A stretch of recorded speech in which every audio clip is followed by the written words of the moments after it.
Olá pessoal, estamos aqui novamente. Eu preciso fazer um agradecimento para você aí de casa, que eu sei que meu programa está sendo assistido por você e você sabe o que é melhor para entrar no seu lar, né?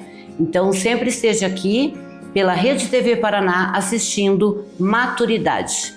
Hoje nós estamos trazendo aqui um médico, um jovem médico que vai falar sobre um assunto que nós falamos muito, mas às vezes a gente não conhece, não tem o conhecimento exato de como se cuidar. Está aqui conosco hoje o Dr. Alberto, que vai nos explicar um pouquinho mais sobre AVC, pressão alta, pressão baixa, o que significa tudo isso na nossa vida hoje, no dia a dia.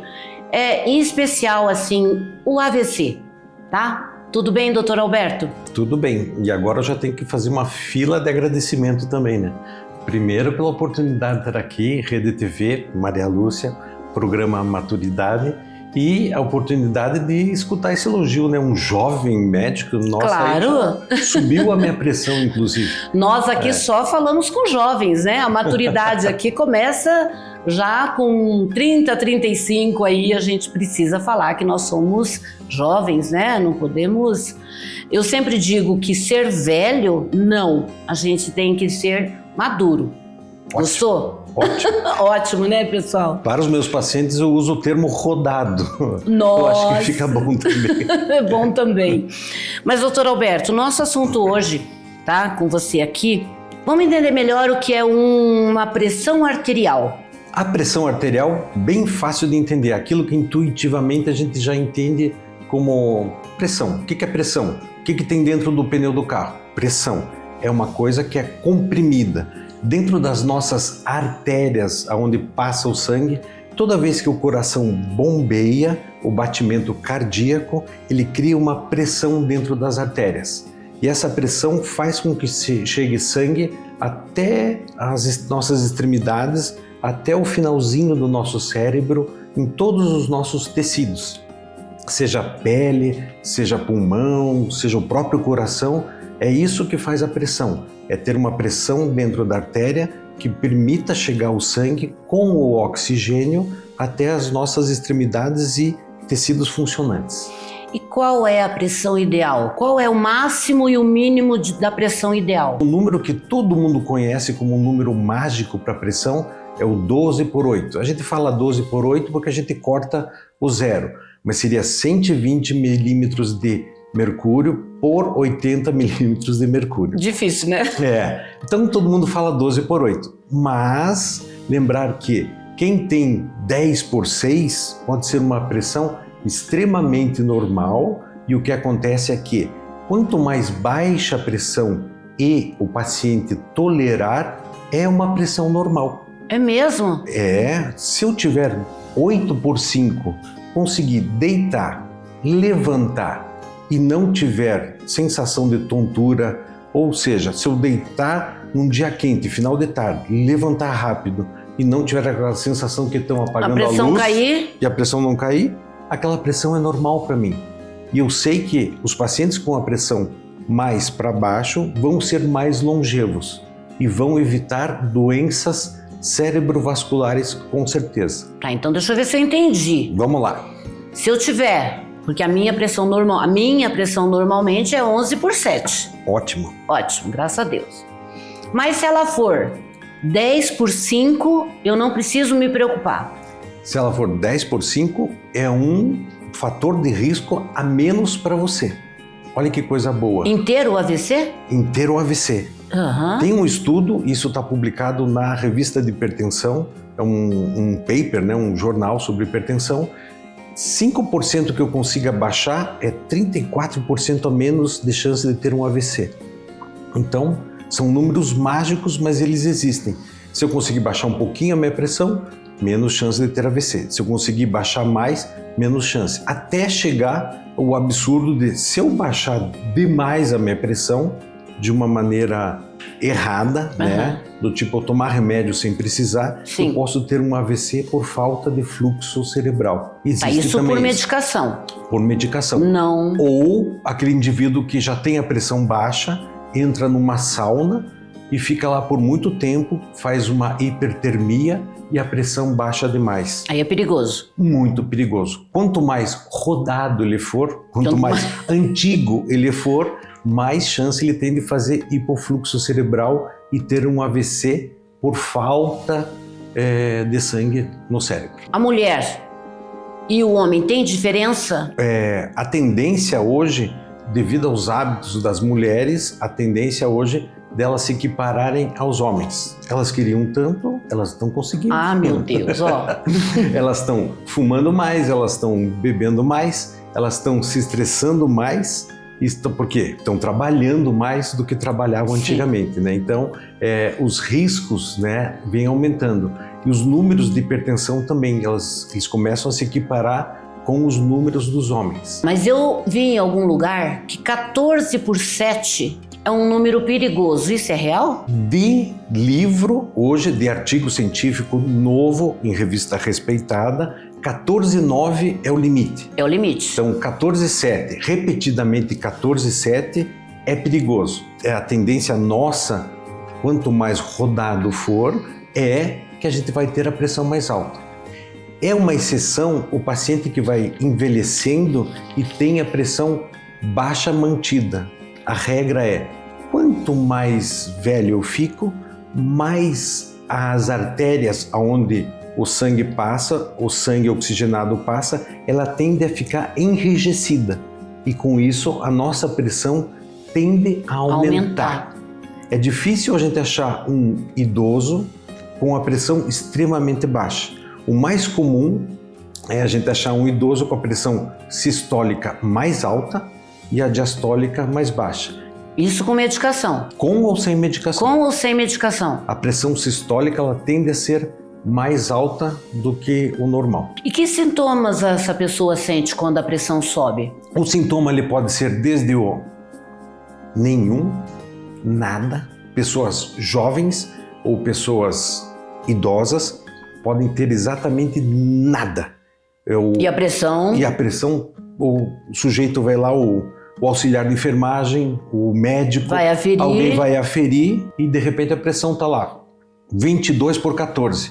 Olha para o lado, olha para o outro, mede de novo, mede 22 por 14. Daí vai chamar alguém, mede no outro braço, 22 por 15. Nisso o paciente vai dizer, está acontecendo alguma coisa?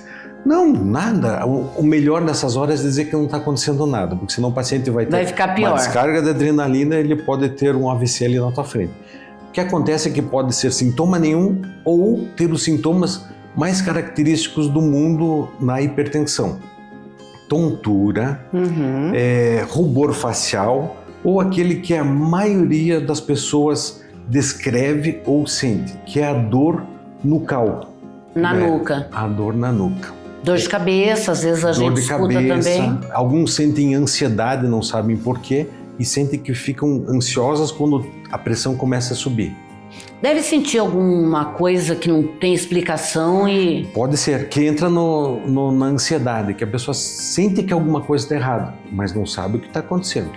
Então, hoje nós sabemos que não acontece só isso com idosos ou pessoas mais maduras, mas sim com jovens. A gente ouve hoje muitos jovens que estão morrendo por uma pressão alta, que não tomaram conhecimento disso, os pais principalmente, né? Ou então porque chega até a ter um AVC.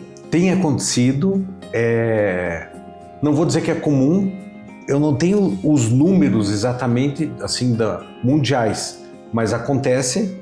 A gente não sabe ainda se é por doença arterial especificamente, porque às vezes as artérias estão ficando doentes mais cedo, ou porque o jovem está ficando hipertenso, seja por descarga adrenérgica, consumo excessivo de sódio, consumo excessivo de alguma droga, né? Porque a gente fala em droga, não são só as drogas ilícitas, né? Hoje as drogas comuns de farmácia são extremamente perigosas. É o jovem que vai treinar e daí dizem para ele, não, você treinou demais, toma esse anti-inflamatório aqui, toma aí 2, 3 meses que daí já melhora essa dor tua do tendão. O anti-inflamatório, ele é inibidor da prostaglandina e com isso ele diminui a filtração do rim. O nosso rim filtra menos. Filtrando menos, existe um mecanismo que faz com que a nossa pressão aumente. Isso no jovem é extremamente danoso. E o jovem não tem o costume de aferir a pressão.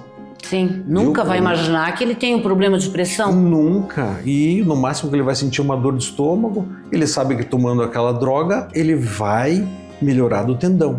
Isso quando numa academia ainda não usa outro tipo de droga, um anabolizante, alguma coisa que vai reter mais sódio e com isso aumentar ainda mais a pressão. E alguns refrigerantes, né, que deveriam estar em farmácia e muito menos em prateleira, vamos falar a verdade. Porque o brasileiro não tem o costume de ler o rótulo e não vê a quantidade de sódio, só vê que é gostoso, algum sabor bom, mas ele não presta atenção no rótulo. Isso. Infelizmente, tem as duas coisas. Infelizmente, o brasileiro não tem o costume de ler o rótulo. Mas felizmente a gente não consegue absorver todo aquele sódio que está lá. Porque se a gente absorvesse, metade da população já tinha perecido. Nossa, então realmente é perigoso, né? É perigoso. Tá, e como que a gente consegue aconselhar esses jovens hoje a tomar mais cuidado sobre esse item? Primeiro é dando exemplo, né? Eu sou péssimo em dar exemplo. Porque se chega um jovem no consultório, vai falar para mim alguma coisa, ele já vai dizer, mas eu sei que você toma aquele refrigerante, eu sei que você não faz exercício. Eu já digo, eu tô desse lado na mesa. Você tá aí, então... A mesa é o que separa você do perigo. Além do que, eu tô mais velho. Gente, eu preciso falar uma coisa para vocês. Hoje, quando eu trouxe o Dr. Alberto aqui, eu falei... Doutor Alberto, vai com calma, cuidado com as suas brincadeiras, mas é exatamente desse médico que você está precisando aí em casa, você sabia? Aquele que você tem a intimidade de conversar, de falar sobre todos esses pontos. E essas brincadeiras fazem com que a gente relaxe, entre na dele, e aí através dessa brincadeira, ele é mais sério do que você imagina. Presta atenção. Vamos lá. Bom, voltando lá no idoso, a nossa preocupação hoje é com AVC. Por quê? Além da pressão subir demais, o AVC traz consequências gravíssimas e até mesmo a morte. Como nós devemos aliviar ou prestar mais atenção no idoso para que não chegue a ter esse AVC? Ao contrário do que se já teve prescrito pelos médicos, acho que há uns 30 anos, o senhorzinho ele está com a pressão relativamente alta, mas ele já tem uma certa idade, eu não vou dar muita medicação para ele, senão pode baixar demais. É errado isso, porque ainda que ele tenha uma idade avançada, vale a pena manter essa pressão mais baixa. Lembrando, tem um limite. A gente não pode baixar demais, mas também não pode deixar subir demais.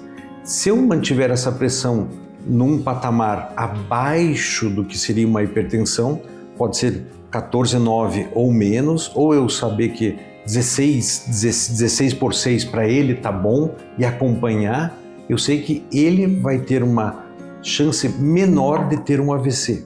Ponto final. Isso é fato. Se eu conseguir baixar alguns pontos, e é isso que o trabalho mostrou, toda vez que eu abaixo alguns pontos de milímetros de Hg, eu diminuo a chance desse sujeito ter um AVC. Não importa se ele é novo ou idoso. A nossa preocupação em casa de repouso, que você sabe que eu tenho, é assim, Dona Lúcia, eu fui aferir a pressão de tal pessoa, tá 15 por 9. Eu chamo o médico? 15,9 é o tipo de pressão limítrofe, ainda mais no idoso. Eu acho que não precisa chamar o médico, ainda mais se as outras aferições dele, né, não chegaram a isso. Não chegaram a isso. Sim, se foi uma isolada, espera, mede de novo. Dá uma água, relaxa, usa outro aparelho. Outra coisa muito importante no idoso é lembrar que a gente pode ter uma estenose de uma artéria à direita e a outra estar inteira, bem livre. A gente vai ter uma pressão maior à esquerda no braço e menor à direita. Quer dizer, quando alguém vem falar que a pressão está alta, você mediu em qual? Medi na esquerda. Daí vai ver, todas foram aferidas no braço direito. No único braço. Sempre estava baixa. Opa, ele pode ter uma estenose da artéria. Então tem que começar a medir no outro braço. Sempre o que dá mais alto é o que a gente vai contar. E a outra coisa, medir 3 vezes seguidas. Então, doutor, deixa eu ver se eu entendi.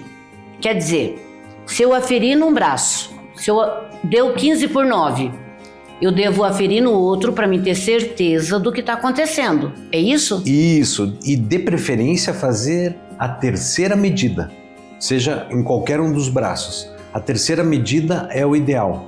O paciente pode estar um pouco nervoso, um pouco ansioso, alguma coisa estará acontecendo e na dúvida também a gente pode trocar o aparelho de pressão, também conhecido como esfigmo ou esfigmomanômetro. Que hoje é mais difícil, né? Que agora tudo no... Tudo digital. É. E não é por ser digital que ele não precisa ser aferido. A gente tem que aferir esses aparelhos pelo menos uma vez por ano. Exatamente. E outra coisa, se eu fiz uma cirurgia que pegou o lado direito, vamos falar de câncer de mama. Uhum. A pessoa teve um câncer de mama, eu posso aferir na mama esquerda?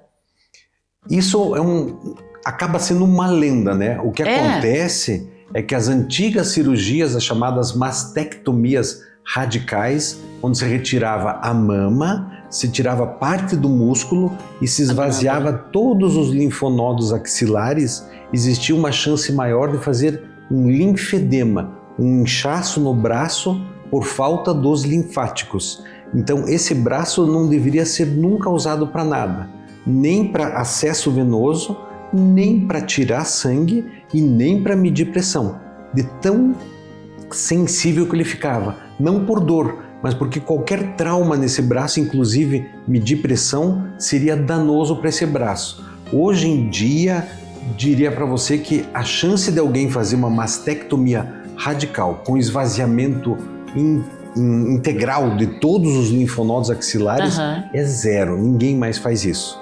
Então é só os pacientes mais rodados, seminovos, antigos, placa preta, esses assim, né? É que talvez já tenha um braço maiorzinho. Que incha, né? Fica inchado. E faz um edema duro, que o braço parece um palmito, né?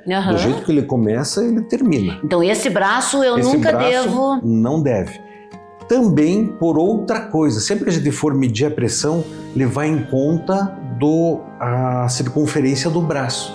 Se a gente vai medir a pressão num idoso que era marombeiro, um ratão de academia, mas ele ainda está forte, a chance de eu medir uma pressão mais alta nesse braço existe. Existe uma tabelinha de conversão para isso. Mas isso é na circunferência? Na circunferência do braço, eu tenho que medir a circunferência. Se for uma pessoa com um braço normal, beleza. Se for uma pessoa caquética, um senhorzinho muito magro, mas muito magro mesmo, que está lá, pele e osso, se eu for medir a pressão e a pressão der baixa, eu não vou nem me incomodar. É claro que a pressão vai dar sempre baixa nele. Óbvio. Se a pressão dele der 12/8, eu acredito que a pressão para ele está até alta. Porque o que é pressão? É um volume contra uma resistência. Se ele está magrinho, não tem resistência nenhuma, né? É muito difícil ter uma pressão sempre alta. falo assim, mas você tem que comer, né? Às vezes é falta de gordurinha no sangue. Será que isso vale? Vale. É bem isso. Tá sempre geladinho, né? Parece que não tem uma corrente sanguínea ali. Isso mesmo. A falta de proteína também faz falta de proteína dentro do vaso e a pressão também diminui. Muito interessante isso. Ok, mais uma perguntinha. Vamos lá dizer que eu tô com uma pressão aí de 16/9 e eu tô correndo um risco sério de ter um AVC. Qual sintoma eu vou demonstrar para que a pessoa corra para me acudir? Diminuição de força, né? Vai pegar o copo, quando começa a pegar o copo, ou não tem força para pegar, não tem força de apreensão, ou pega e não consegue levantar, uma marcha, uma caminhada que está começando a pender para um lado, diminuição de força na perna, a rima facial, vai tentar franzir a testa e um lado não está subindo direito, olho caído, boca torta, que é o mais famoso, né? Sim. Que é a boca torta. Infelizmente, a boca torta pode ser não um AVC, pode ser só uma paralisia facial, periférica, né? Facial, não ser um AVC, mas até provar, né, que focinho de porco não é tomada, é bom procurar ajuda médica. Outros sintomas pode ser uma tontura que não melhora com nada, nem com repouso, uma tontura intensa que não melhora. Outros sinais, afasia, a pessoa para de falar, né? Parou de falar, ele está de má vontade. Tá? Sim. Não, ela para de falar. Ou alguns sintomas atípicos, né? Dependendo da área que pode pegar, uma amaurose, uma cegueira. A pessoa cegueira? Parou de enxergar de repente, pode ser um AVC também. Que interessante, né? Tem vários sintomas, então. Vários sintomas. Imagina uma pessoa que não conhece nada disso, é melhor correr, né? Melhor correr. Eu sempre achei que entre 18 para cima era o que eu deveria me preocupar bastante. Se é uma pessoa hipotensa, né, um 11/5, 11/5, no máximo 13, se chegar a 18, a artéria dela vai se sentir lesada e nos AVCs não hemorrágicos, o chamado AVC isquêmico, a artéria vai se sentir ofendida e ela vai tentar fechar para se proteger.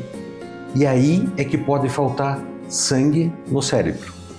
Você falou aí de 2 tipos de AVC que é comum, né? Não vamos dizer que não tem bastante, que tem. Uhum. Né? O isquêmico, Isso. que muitas pessoas têm, mas não sabe que teve. Isso. Né? Que a pessoa pode ter teve um pequeno e ela, com o tempo, os neurônios, ou não sei como é que se fala aí, vai apagando, vai diminuindo, vai... Também a gente aqui na Casa de Repouso tem bastante isso, que os dois vão tendo uma certa dificuldade e a gente percebe que ele teve ali uma isquemia. Como que eu devo proceder se eu estiver em casa, se meu telespectador tem lá algum problema parecido, como que ele deve se socorrer ou pedir socorro ou socorrer alguém? Se um paciente já tem diagnosticado AVC isquêmico no passado, por exemplo, uma ressonância magnética mostrando que ele já teve vários pequenos AVCs isquêmicos, é uma situação comum.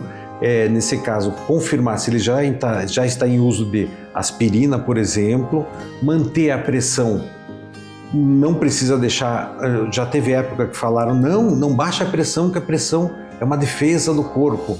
Já mudou um pouco essa história, a gente não pode baixar demais, mas a gente tem que manter num limite que seja seguro. Não existe um número fixo para isso, mas antigamente a gente fazia conta de pressão arterial média, a gente só pode baixar 20% disso. Já não se faz mais isso, a gente tem que avaliar o paciente e baixar um pouco a pressão dele. É isso que a gente tem que fazer na hora. Isso é na isquemia. Na isquemia. No hemorrágico, a tendência é baixar pouco também e de qualquer jeito procurar socorro médico. E é mais grave? O hemorrágico, ele acaba sendo mais grave porque ele vai ter uma área que ele vai delimitar maior, geralmente. Essa área que você está falando é cerebral. A área cerebral. Isso. O sangue vai transitar ali, pode apagar a fala. Isso mesmo. Né? O enxergar, a visão. Isso. Um braço, uma perna. Dependendo da área do cérebro que ele vai afetar. E tem o ataque isquêmico transitório. É um AVC, mas aquele AVC do tipo Jesus me curou. Teve o AVC. Olha ele de novo, gente. Tá tortinho, ficou com o braço torto, mas daí foi na igreja e melhorou. Melhorou, mas é assim, é uma isquemia, mas é uma isquemia transitória. Daí o paciente, que bom, eu me curei, Jesus me curou, que bom. Mas ele não procurou médico, não sabe o que está acontecendo. É um AVC, só que é um ataque isquêmico transitório. Sempre o ataque isquêmico transitório é prenúncio de uma coisa maior. Entendi. Então ele tem que se cuidar, seja com anticoagulante, seja com mudar estilo de vida, seja com cuidar da pressão, seja o que for. Um ataque isquêmico transitório, apesar do nome transitório, ele pode demorar até uma semana. Tá, então agora nosso tempo está acabando. Pois é.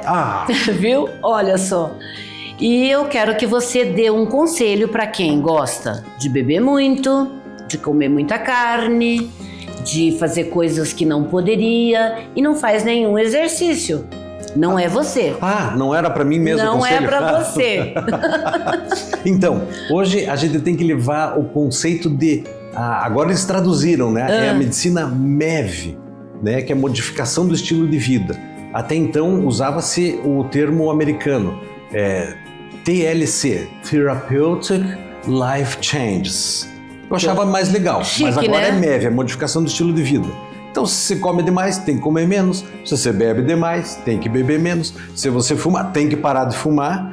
E assim vai. Se você não faz exercício, tem que começar a fazer. Se você já faz, tem que aumentar a carga de exercício. É tudo assim. E para os meus pacientes eu sempre digo, aquilo que você gosta de comer, parou. Aquilo que você não gosta, tem que começar a comer. Mas não é uma judiação?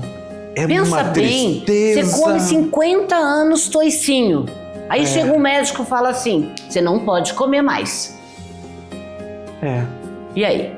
Então vamos acabar essa entrevista com essa cara assim de tristeza. Lá você vai o toicinho. Mas uma hora a medicina vai dizer, não, o toicinho não matou ninguém. Pode comer. Pode comer o toicinho à vontade. Então tá. Eu acho que é isso. Gente, eu realmente tô dando risada de uma história, de um assunto tão importante, mas ele é assim, viu? Para quem conhece o Dr. Alberto, ele é uma pessoa sensacional. Vai estar aí o telefone, o lugar onde vocês podem encontrar esse homem aqui maravilhoso, jovem, né? E nós estamos falando de um assunto realmente muito importante que está acontecendo. E outra coisa, doutor, não falamos do inverno. No inverno, você que tem pressão alta, tem que cuidar mais ainda, né? A tendência é de ficar mais alta. Exatamente. Então, assim, fazer um exercício, comer menos. Eu sei que você gosta de um toicinho, então come menos, tá bom? E nós voltamos no próximo programa e o Dr. Alberto vai se despedir de nós agora e até breve. Tchau, tchau.